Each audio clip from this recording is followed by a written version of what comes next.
Bienvenue dans cette vidéo dans laquelle on va résoudre le problème numéro 7 de LeetCode Reverse Integer. Un problème labellé easy, donc ça doit être relativement facile.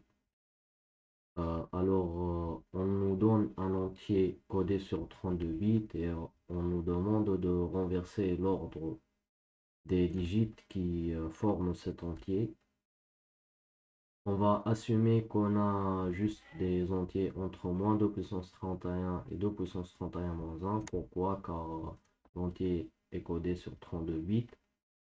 Et au cas où l'input dépasse cet intervalle, on doit retourner 0.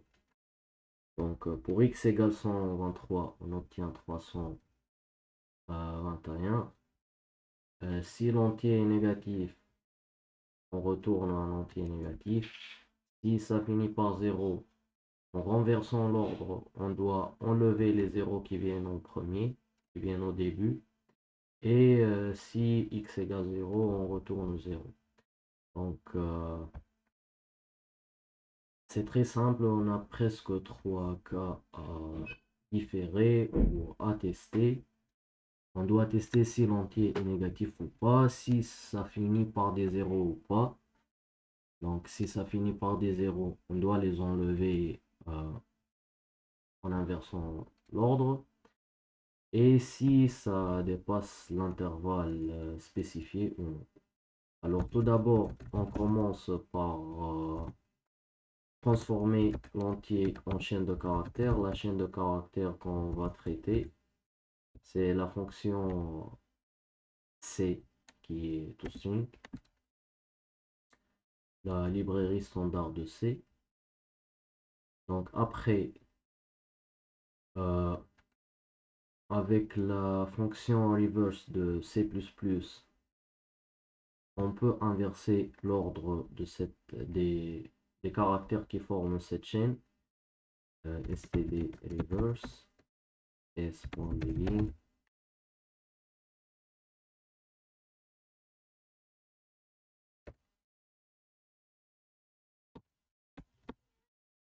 s.end.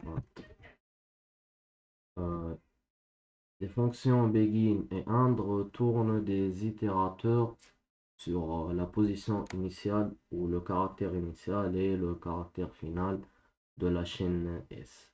Un itérateur, c'est un sorte, par analogie, on peut dire un pointeur en C ou pour abstraire, on peut dire un indice. L'indice qui pointe sur la première position et la dernière. Mais c'est plutôt un pointeur. Après reverse, donc maintenant on a la chaîne avec un ordre, avec l'ordre inverse. La chaîne qui représente l'entier en input et qui est inversée.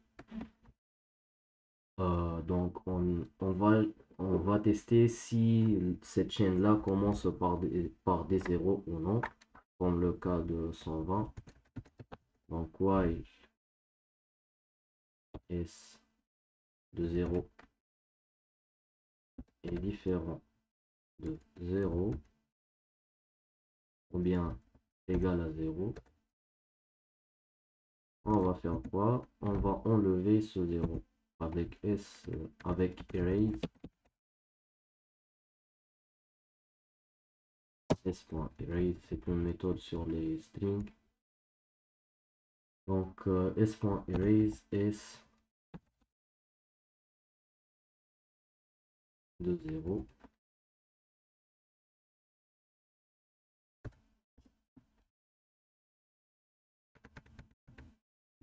Donc normalement, en sortant de cette boucle, on a enlevé tous les zéros qui viennent au début.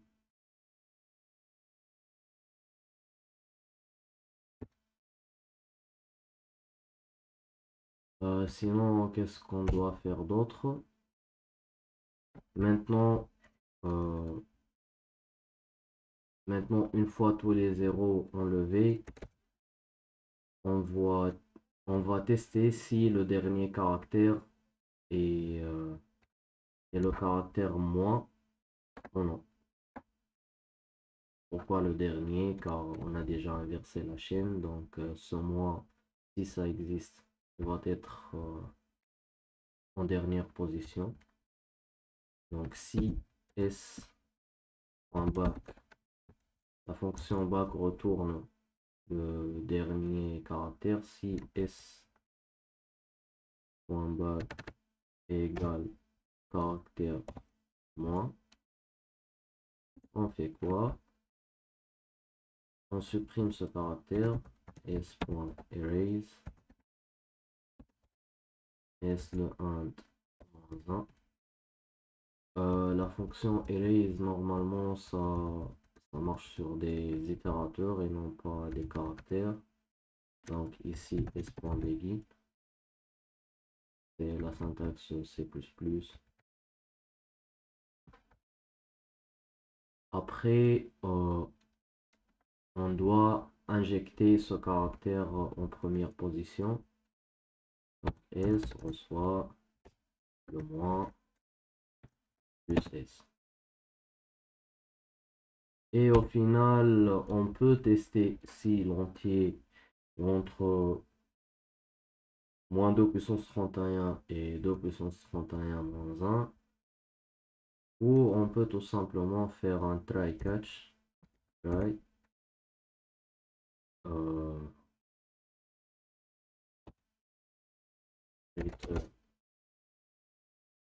String to int de S. String to int, c'est comme le nom indique, on va transformer la chaîne de caractères en entier qu'on va retourner. Si ça marche, donc si ce try n'a aucun problème, c'est-à-dire l'entier n'a pas dépassé cet intervalle, sinon on va faire un catch exception en référence. Et si on est là, si on a récupéré une erreur E, c'est-à-dire string to int n'a pas pu faire son travail et donc on va retourner 0 vu que l'entier est supérieur à l'intervalle donné. Donc on teste avec l'exemple. C'est bon, ça marche. On va soumettre la solution et voir si il y a des exemples pour lesquels ça marche pas ou non. Donc c'est accepté. Merci beaucoup pour votre attention. N'hésitez pas à poser vos questions ou à proposer d'autres solutions en commentaire et à la prochaine.